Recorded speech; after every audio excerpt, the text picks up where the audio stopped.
Ndichikutambirai zvekare pano paHatirare 263 pano pachange ndichikuzivisai manews updates ezvinhu zviri kuitika munyika yedu yeZimbabwe. Kana uchiri munyowani pa this YouTube channel yokusubscribe mahara wotena on the notification bell so that padinodzoka neimwe post uchange uchingozvionera. Pana paHatirare 263 uchange uchiwana manews updates ezvinhu zviri kuitika munyika yedu yeZimbabwe. Nguva iripo hatisi kuregera kuzivisai manews updates ezvinhu zvangoitika munyika yedu yeZimbabwe. Vadikani, update yatinozomuzora nhasi i-update yema-street kid anga anetsa mutown. Ma-street kids aya anga anetsa mutown nenyaya yekubira vanhu nekuponda. Ma-street kids aya musi wa 15 December 2024 vakaponda murume uyo anoshedzwa nezita rekuti Forbes Jawel.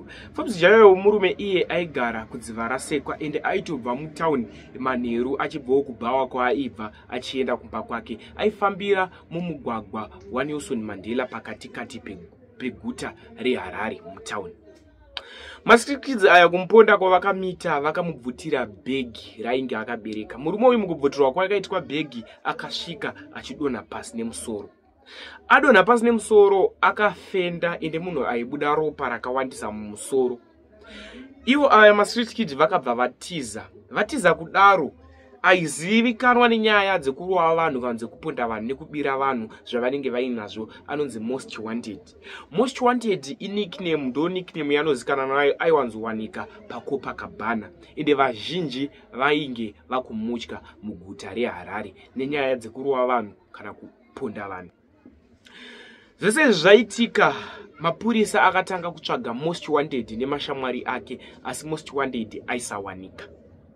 Vaitiza mapurisa vasingawanike panzvimbo yavaimbowanikira, zvichireva kuti ndivo vainge vaponda.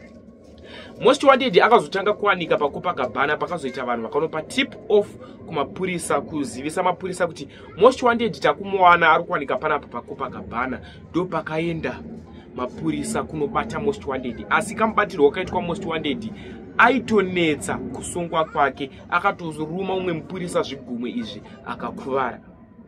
Most wanted kutaura kunoku ari mumaoko emapurisa, amwe ma-street kid ndiwo asiri kuwanika aishamwaridzana nawo. Iye most wanted paakabvunzwa akabvuma zveshuwa kuti ndiye akaponda murume wavakaponda muguta reHarare. Murume uyu iyo ma-street kid achitaura, iye most wanted achitaura kumapurisa, chavakakwanisa kumubira vakabate $10 nefoni yeItel nezvimwewo zvinhu zvainge zviri mubhegi. Ndo zvakataura kuti takawana kune murume uyu. Zvinorwadza, zvinosirisa. Vazhinji vari kutaura kuti most wanted taimuziva ende tainge takutomutya nenyaya dzekuponda vanhu.